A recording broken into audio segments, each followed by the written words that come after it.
अस्सलाम वालेकुम दोस्तों। वेलकम टू पाकिस्तान अदबी फोरम। सादत हसन मंटो का अफसाना झूठी कहानी आपकी खिदमत में पेश है। कुछ अरसे से अकलियतें अपने हकूक़ के तहफ़्फ़ुज़ के लिए बेदार हो रही थीं। उनको ख्वाब गरां से जगाने वाली अक्सरियतें थीं जो एक मुद्दत से अपने ज़ाती फ़ायदे के लिए उन पर दबाव डालती रही थी। इस बेदारी की लहर ने कई अंजुमनें पैदा कर दी थीं। होटल के बैरों की अंजुमनें, हजामों की अंजुमन, क्लर्कों की अंजुमन, अखबार में काम करने वाले सहाफ़ियों की अंजुमन। हर अक़लियत अपनी अंजुमन या तो बना चुकी थी या बना रही थी ताकि अपने हकूक़ की हिफाजत कर सके।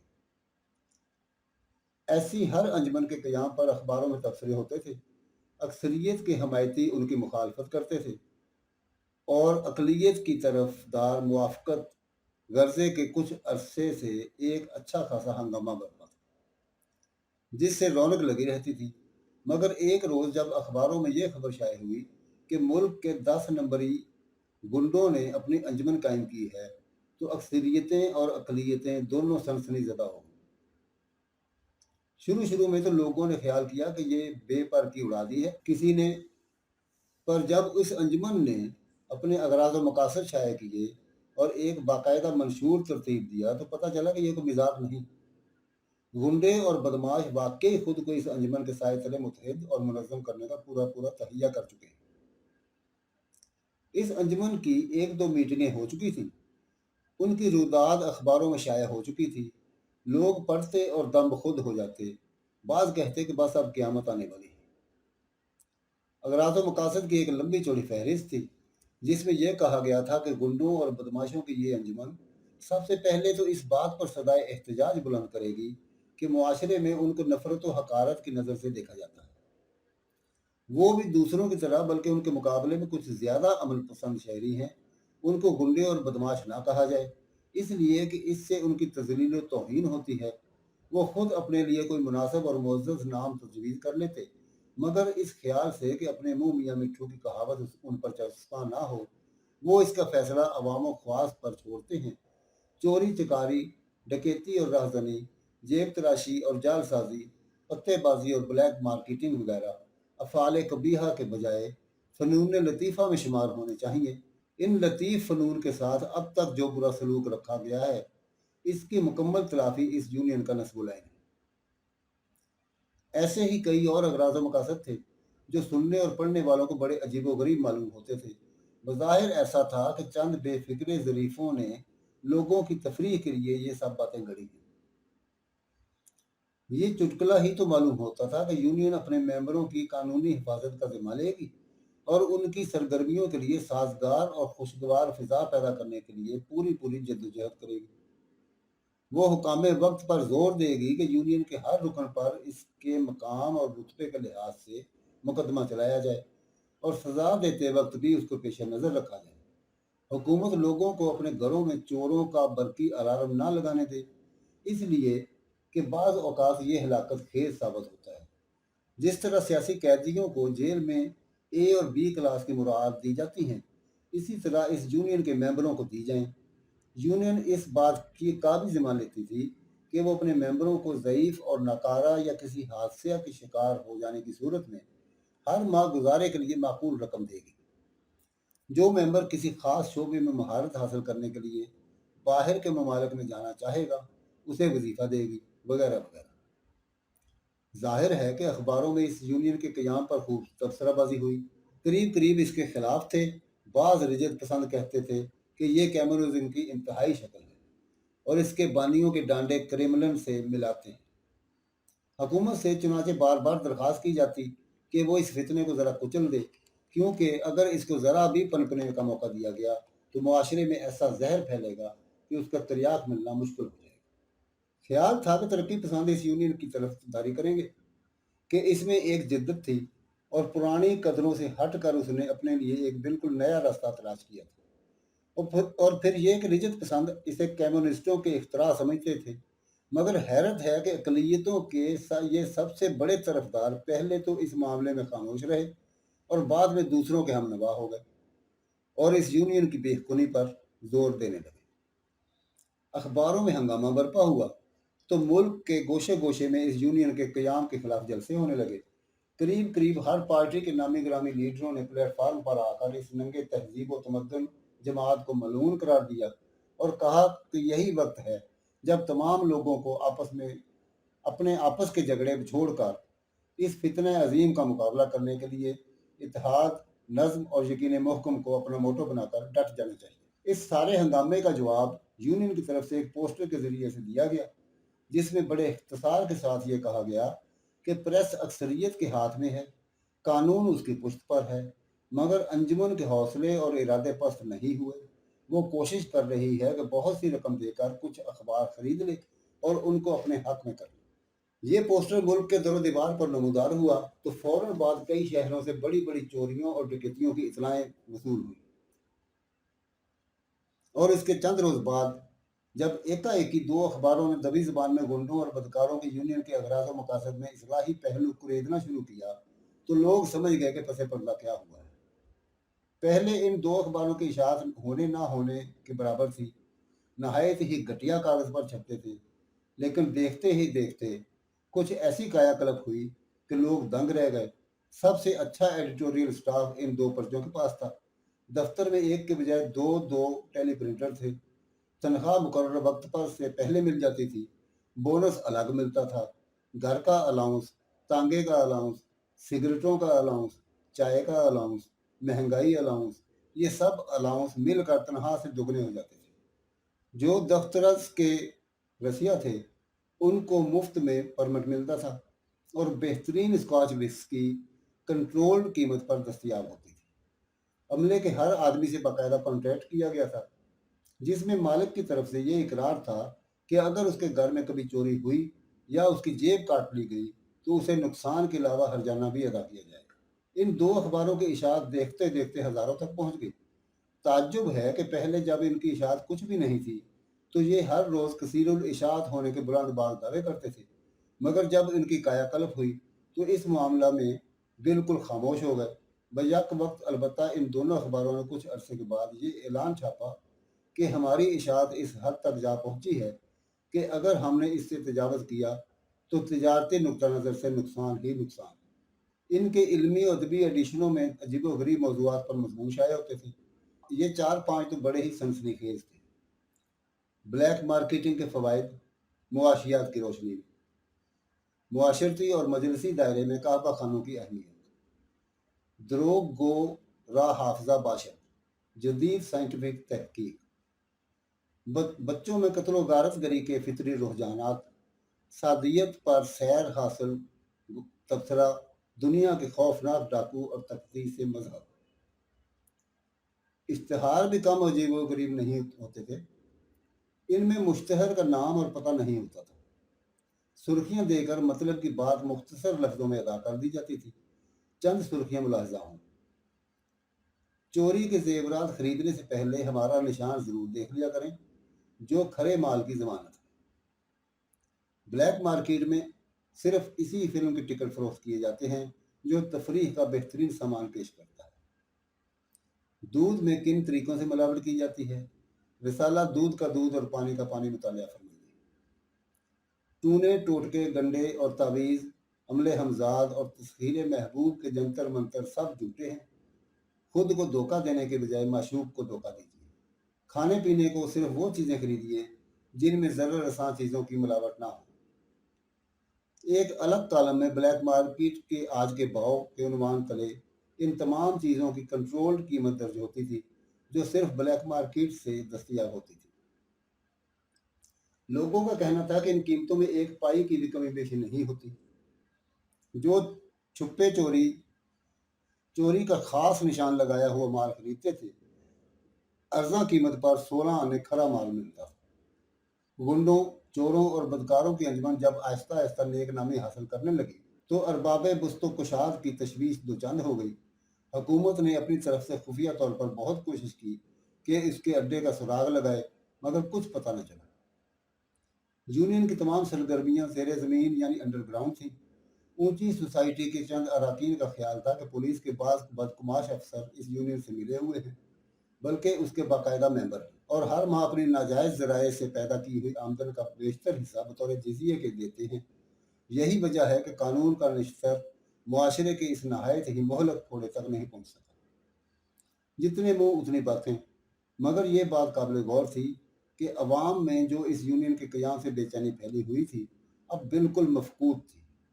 متوسط طبقہ اس کی سرگرمیوں میں بڑی دلچسپی لے رہا تھا۔ صرف اونچی سوسائٹی تھی جو دن بدن خائف ہوتی جا رہی تھی۔ اس یونین کے خلاف یوں تو آئے دن تقریریں ہوتی تھیں اور جگہ جگہ جلسے منعقد ہوتے تھے، مگر اب وہ پہلا سا جوش و خروش نہیں تھا۔ چنانچہ اس کو اثر نو شدید بنانے کے لیے ٹاؤن ہال میں ایک بہت عظیم الشان جلسے کے انعقاد کا اعلان کیا گیا۔ قریب ہر شہر کی معزز ہستیوں کو نمائندگی کے لیے مدعو کیا گیا۔ مقصد اس جلسے کا یہ تھا کہ اتفاق رائے سے گنڈوں، شودوں اور بدکاروں کی اس یونین کے خلاف مذمت کا ووٹ پاس کیا جائے اور عوام الناس کو اس خوفناک جراثیم سے مکمہ حقہ آگاہ کیا جائے جو اس کے وجود سے معاشری اور مجلسی دائرے میں پھیل چکے ہیں اور بڑی صورت سے پھیل رہے ہیں۔ جلسے کی تیاری پر ہزاروں روپے خرچ کیے گئے۔ مجلس انتظامیہ اور مجلس استقبالیہ نے مندوبین کے آرام و آسائش کے لیے ہر ممکن سہولت مہیا کی۔ کئی اجلاس ہوئے اور بڑے کامیاب رہے۔ ان کی رپورٹ یونین کے پرچوں میں منوان شائع ہوتی رہی۔ مذمت کے جتنے ووٹ پاس ہوئے بلا تبصرہ چھپتے رہے۔ دونوں اخباروں میں ان کو نمایاں جگہ دی جاتی تھی۔ آخری اجلاس بہت اہم تھا۔ ملک کی تمام مکرم و معظم ہستیاں جمع تھیں۔ امراء و وزراء سب موجود تھے۔ حکومت کے اعلیٰ افسر بھی مدعو تھے۔ بڑے زوردار الفاظ میں تقریریں ہوئیں اور مذہبی، مجلسی، معاشی، جمالیاتی اور نفسیاتی غرض کے ہر ممکن نقطہ نظر سے گنڈوں اور بدماشوں کی تنظیم کے خلاف دلائل و براہین پیش کیے گئے اور ثابت کر دیا گیا کہ اس طبقہ اسفل کا وجود حیات انسانی کے حق میں زہر قاتل ہے۔ مذمت کا آخری ریزولوشن جو بڑے بااثر الفاظ پر مشتمل تھا اتفاق رائے سے پاس ہوا تو حال تالیوں کے شور سے گونج اٹھا۔ جب تھوڑا سکون ہوا تو پچھلے بینچوں میں ایک شخص کھڑا ہوا۔ اس نے صدر سے مخاطب ہو کر کہا، صاحب صدر، اجازت ہو تو میں کچھ عرض کرنا چاہتا ہوں۔ سارے حال کی نگاہیں اس آدمی پر جم گئیں۔ صدر نے بڑی تمکنت سے پوچھا، میں پوچھ سکتا ہوں آپ کون ہیں؟ اس شخص نے بڑے سادہ مگر خوش وضع کپڑوں میں ملبوس تھا تعظیم کے ساتھ کہا، ملک و ملت کا ایک ادنیٰ ترین خادم، اور کورنش بجا لایا۔ صدر نے چشمہ لگا کر اسے غور سے دیکھا اور پوچھا، آپ کیا کہنا چاہتے ہیں؟ اس معمہ نما مرد نے مسکرا کر کہا کہ ہم بھی منہ میں زبان رکھتے ہیں۔ اس پر سارے حال میں چہمہ گوئیاں ہونے لگی۔ ڈائس پر خصوصاً سب کے سب معززین اور قائدین سواریہ نشان باندھ کر ایک دوسرے کی طرف دیکھنے لگے۔ صدر نے اپنی تمکنت کو ذرا اور تمکین بنا کر پوچھا، آپ کیا کہنا چاہتے ہیں؟ میں ابھی عرض کرتا ہوں۔ یہ کہہ کر اس نے جیب سے ایک بے داغ سفید رومال نکالا، اپنا منہ صاف کیا اور اسے واپس جیب میں رکھ کر بڑے پارلیمانی انداز میں گویا ہوا، صاحب صدر اور معزز حضرات۔ ڈائس کے ایک طرف دیکھ کر وہ رک گیا۔ معافی کا طلبگار ہوں، محترمہ بیگم مرزبان خلاف معمول آج پچھلے صوفے پر تشریف فرما ہیں۔ صاحب صدر، خاتون مکرم اور معزز حضرات۔ بیگم مرزبان نے وے نیسٹی بیگ میں سے آئینہ نکال کر اپنے میک اپ دیکھا اور غور سے سننے لگی۔ باقی بھی ہمہ گوش تھی۔ اس شخص نے بڑی شائستگی سے کہنا شروع کیا، حریف مطلب مشکل نہیں فسون نیاز، دعا قبول ہو یا رب کے عمر خضر دراز۔ کچھ دیر رک کر وہ ایک ادا سے مسکرایا۔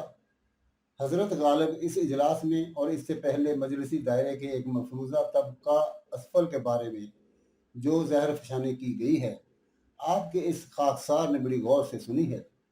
سارے حال میں خسر پھسر ہونے لگی۔ صدر کی ناک کے بانسے پر چشمہ پھسل گیا۔ آپ ہیں کون؟ سر کے ایک ہلکے سے خم کے ساتھ اس شخص نے جواب دیا، ملک و ملت کا ایک ادنیٰ خادم، مجلسی دائرے کے مفروضہ طبقہ اسفل کی جماعت کا ایک رکن جسے اس کی نمائندگی کا فخر حاصل ہے۔ حال میں کسی نے زور سے واہ کہا اور تالی بجائی۔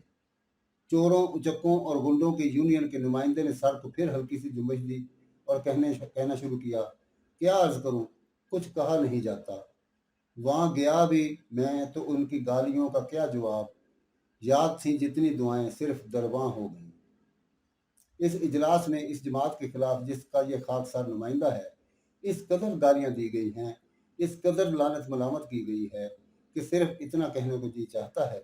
लोग वो भी कहते हैं कि ये बेनंगो नाम है। साहिब सदर मोहतरमा बेगम मर्ज़बान और मुअज़्ज़ज़ हजरात। बेगम मर्ज़बान की लिपस्टिक मुस्कुराई। बोलने वाले ने आंखें और सर झुकाकर तस्लीम अर्ज किया, मोहतरम बेगम मर्ज़बान और मुअज़्ज़ज़ हजरात, मैं जानता हूँ कि यहाँ मेरी जमात का कोई हमदर्द मौजूद नहीं। आप में से एक भी ऐसा नहीं जो हमारा तरफदार हो। दोस्त गर कोई नहीं है जो करे चारा गरी, ना सही एक तमन्नाए दवा है तो सही। डाइस पर एक अचकन पोश रईस कल्ले में पान दबाकर बोले, मुकर्रर। सदर ने जब उनकी तरफ सरजरिश भरी नजरों से देखा तो वो खामोश हो गए। चोरों और बदकारों की यूनियन के नुमाइंदे के पतले पतले होंठों पर शफाफ मुस्कुराहट नमूदार हुई। मैं अपनी मुख्तसर तकरीर में जो शेर भी इस्तेमाल करूंगा, हजरत गालिब का होगा। बेगम मर्ज़बान ने बड़ी बोलपन से कहा, आप तो बड़े लायक मालूम होते हैं। बोलने वाला क़ुरैश बिजाल आया और मुस्कुरा कर कहने लगा, सीखे हैं महरुखों के लिए हम मसबरी, तकरीब कुछ तो बहर मुलाकात चाहिए। सारा हाल कहकहों और तालियों से गूंज उठा। बेगम मर्ज़बान ने उठकर सदर के कान में कुछ कहा, जिसने हाजरीन को चुप रहने का इशारा दिया। खामोशी हुई तो चोरों और लफंगों के यूनियन के नुमाइंदे ने फिर बोलना शुरू किया, साहिब सदर मोहतरम बेगम मर्ज़बान और मुअज़्ज़ज़ हजरात, गर्ची है किस किस बुराई से दिले बाई हमा, जिक्र मेरा मुझसे बेहतर है कि इस महफिल में है। लेकिन सच पूछिए तो इससे तसल्ली नहीं होती। मैं तासुफ का इजहार किए बगैर नहीं रह सकता कि इस तबके के साथ जिसकी नुमाइंदगी मेरी जमात करती है, नहायत बेइंसाफ़ी हुई है। इसको अब तक बिल्कुल गलत रंग में देखा जाता रहा है और यही कोशिश की जाती रही है कि इसे मलून मतऊन करार देकर खारिज समाज कर दिया जाए। मैं इन मुतहर हस्तियों को क्या कहूँ जिन्होंने इस शरीफ और मुअज़्ज़ज़ तबके को संसार करने के लिए पत्थर उठाए। आतिश कदा है सीना मेरा राज निहा से, ए वाए अगर मारज इजहार में आवे। सदर ने दफतन गर्ज कर कहा, खामोश, बस अब आपको मजीद बोलने की इजाज़त नहीं है।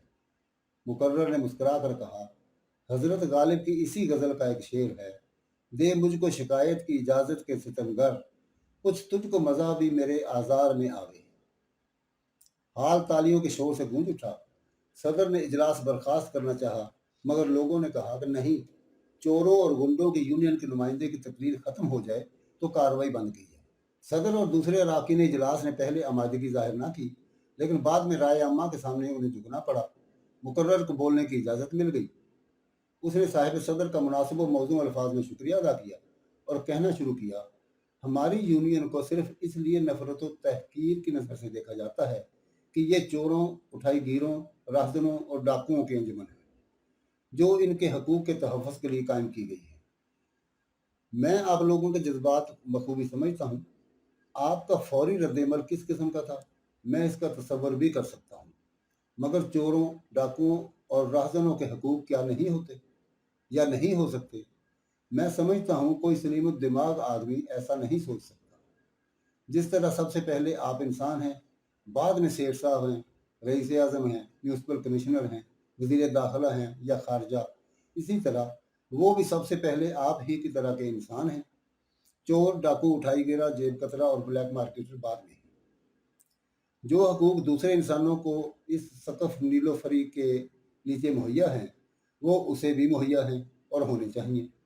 जिन नेमतों से दूसरे इंसान मतमता होते हैं, उनसे वो भी मुस्तफ़ीज़ होने का हक रखता है। मैं ये समझने से कासिर हूँ कि एक चोर या डाकू क्यों शाह लतीफ़ से खाली समझा जाता है, क्यों उसे एक ऐसा शख्स में तस्वर किया जाता है जो मामूली हिस्सियात से भी आरी है। मुआफ़ फरमाइए, वो अच्छा शेर सुनकर इसी तरह फड़क उठता है जिस तरह कोई दूसरा सुखन फहम सुबह बनारस और शाम अवध से सिर्फ आप ही लुत्फ़अंदोज़ नहीं होते, वो भी होता है। सुर ताल की उसको भी खबर है। वो सिर्फ पुलिस के हाथों ही गिरफ्तार होना नहीं जानता किसी हसीना के दामे उल्फत में गिरफ्तार होने का सलीका भी जानता है। शादी करता है, बच्चे पैदा करता है, उनको चोरी से मना करता है, झूठ बोलने से रोकता है। खुदा न खास्ता अगर उनमें से कोई मर जाए तो उसके दिल को सदमा भी पहुंचता है। ये कहते हुए उसकी आवाज़ किसी कदर गुलगीर हो गई, लेकिन फौरन ही उसने रुख बदला और मुस्कुराते हुए कहा, हजरत गालिब के शेर का जो मज़ा वो ले सकता है, माफ़ कीजिए, आप में से कोई भी नहीं ले सकता। न लुटता दिन को तो कब रात को यूं बेखबर सोता, रहा खटका न चोरी का, दुआ देता हूँ रहजन को। सारा हाल शगुफ्ता होकर हंसने लगा। बेगम मर्ज़बान भी, जो तकरीर के आखिरी हिस्से पर कुछ अफसरदा सी हो गई थी, मुस्कुराईं। मुकर्रर ने उसी तरह पतली पतली शफाफ मुस्कुराहट के साथ कहना शुरू किया, मगर अब ऐसे दुआ देने वाले कहाँ। बेगम मर्ज़बान ने बड़े भोलपन के साथ आह भरकर कहा, और वो रहजन भी कहाँ। मुकर्रर ने तस्लीम किया, आपने बजाय इरशाद फरमाया बेगम मर्ज़बान, हमें इस अफसोसनाक हकीकत का कामिल एहसास है।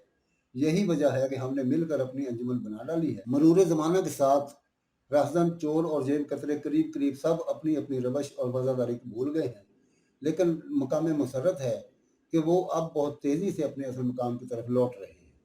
लेकिन मैं उन हजरात से जो इन गरीबों की बेखुनी में मसरूफ़ हैं, ये गुस्ताखाना सवाल करना चाहता हूँ कि अपनी इस्लाह के लिए अब तक उन्होंने क्या किया है।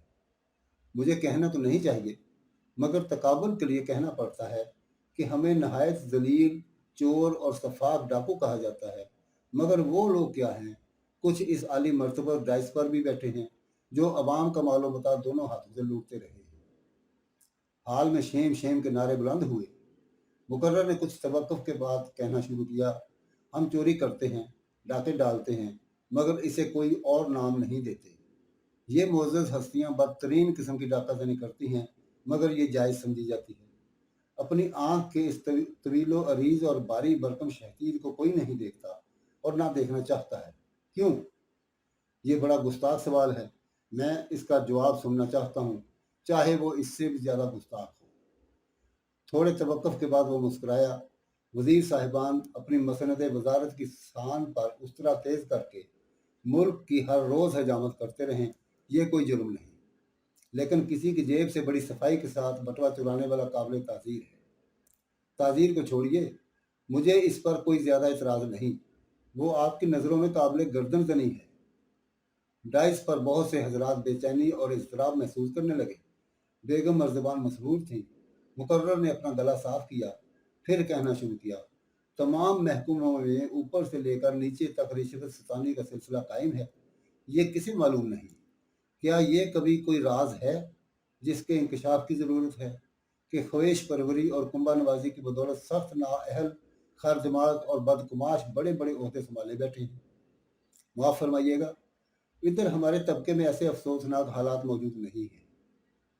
कोई चोर अपने किसी अजीज को बड़ी चोरी के लिए मुंतखब नहीं करेगा। हमारे यहाँ लोग इस किस्म की रियायतों से फ़ायदा उठाना भी चाहें तो नहीं उठा सकते, इसलिए कि चोरी करने, जेब काटने या डाका डालने के लिए दिल गुर्दे और महारत व काबिलियत की ज़रूरत है। यहाँ कोई सिफारिश काम नहीं आती। हर शख्स का काम ही खुद उसका इम्तिहान है, जो इसको फ़ौरन नतीजे से बाखबर कर देता है। हाल में सब खामोश थे और बड़े गौर से तकरीर सुन रहे। थोड़े से वक्फे के बाद मुकर्रर की आवाज़ फिर बुलंद हुई, मैं बदकारी मुआफ़ कर सकता हूँ, लेकिन खामकारी हरगिज़ हरगिज़ माफ़ नहीं कर सकता। वो लोग यकीनन काबिल मुआख़ज़ा हैं जो नहायत ही भोंदे तरीके पर मुल्क की दौलत लूटते हैं, ऐसे भोंदे तरीके पर कि इनके करतूतों के बांडे हर दूसरे रोज़ चौराहों में फूटते हैं। वो पकड़े जाते हैं मगर बच निकलते हैं कि उनके नाम 10 नंबर के बस्ता अलफ में दर्ज हैं, न बस्ता बे में। ये किस कदर नाइंसाफ़ी है। मैं तो समझता हूँ बेचारे इंसाफ का, अंधे इंसाफ का खून यहीं पर होता है। नहीं, ऐसे और भी कई मकतल हैं जहाँ इंसाफ, इंसानियत, शराफत व नजाबत, तक़दीस व तहारत, दीन व दुनिया सबको एक ही फंदे में डालकर हर रोज़ फांसी दी जाती है। मैं पूछता हूँ, इंसानों की खाम खालों की तिजारत करने वाले हम हैं या आप? मैं सवाल करता हूँ, अज़मना अतीक की बर्बरियत की तरफ अमन पसंद इंसानों को कुशां खींच कर ले जाने वाले हम हैं या आप? और इस्तफ़सार करता हूँ, کہ دوسری اجناس کی ملاوٹ کر کے اپنے ایمان کو آپ بیچتے ہیں یا ہم؟ حال پر قبر کی سی خاموشی طاری تھی۔ مقرر نے جیب سے اپنا سفید سفید رومال نکال کر منہ صاف کیا اور اسے ہوا میں لہرا کر کہا، صاحب صدر، خاتون مکرم اور معزز حضرات، مجھے معاف فرمائیے کہ میں ذرا جذبات کے رو میں بہہ گیا۔ عرض ہے کہ جدھر نظر اٹھائی جائے، ایمان فروش ہوتا ہے یا ضمیر فروش، وطن فروش ہوتا ہے یا ملت فروش؟ سمجھ میں نہیں آتا کہ یہ بھی کوئی فروخت کرنے کی چیزیں ہیں۔ انسان تو انہیں نہایت مشکل وقت میں بھی ایک لمحے کے لیے گروی نہیں رکھ سکتا، مگر میں انسانوں کی بات کر رہا ہوں۔ معاف کیجئے، میرے لہجے میں پھر تلخی پیدا ہو گئی۔ رکھیو غالب مجھے اس تلخ نوائی سے معاف، آج کچھ درد میرے دل میں سوا ہوتا ہے۔ یہ کہتا وہ ڈائس کی طرف بڑھا۔ صاحب صدر، محترمہ بیگم مرزبان اور معزز حضرات، میں اپنی یونین کی طرف سے آپ سب کا شکریہ ادا کرتا ہوں کہ آپ نے مجھے لب کشائی کا موقع دیا۔ ڈائس کے پاس پہنچ کر اس نے صدر کی طرف ہاتھ بڑھایا۔ میں ایک دوست کی حیثیت سے رخصت ہو چاہتا ہوں۔ صدر نے ہچکچاتے ہوئے اٹھ کر اسے ہاتھ ملایا۔ اس کے بعد اس نے بیگم مرزبان کی طرف ہاتھ بڑھایا، اگر آپ کو کوئی اعتراض نہ ہو۔ بیگم مرزبان نے بڑے بول پن سے اپنا ہاتھ پیش کر دیا۔ باقی معززین اور رؤسا سے ہاتھ ملا کر جب فارغ ہوا تو خدا حافظ کہہ کر چلنے لگا، لیکن فوراً ہی رک گیا۔ اپنی دونوں جیبوں سے اس نے بہت سی چیزیں نکالیں اور صدر کی میز پر ایک ایک کر کے رکھ دیں۔ پھر وہ مسکرایا، ایک عرصے سے جیب تراشی چھوڑ چکا ہوں، آج کل سیف توڑنا میرا پیشہ ہے۔ آج صرف ازراہ تفریح آپ لوگوں کی جیبوں پر ہاتھ صاف کر دیا۔ یہ کہہ کر وہ بیگم مرزبان سے مخاطب ہوا، خاتون مکرم، معاف کیجئے، آپ کے وینسٹی بیگ سے بھی میں نے ایک چیز نکالی تھی، مگر وہ ایسی ہے کہ سب کے سامنے آپ کو واپس نہیں کر سکتا۔ اور وہ تیزی کے ساتھ حال سے باہر نکلا۔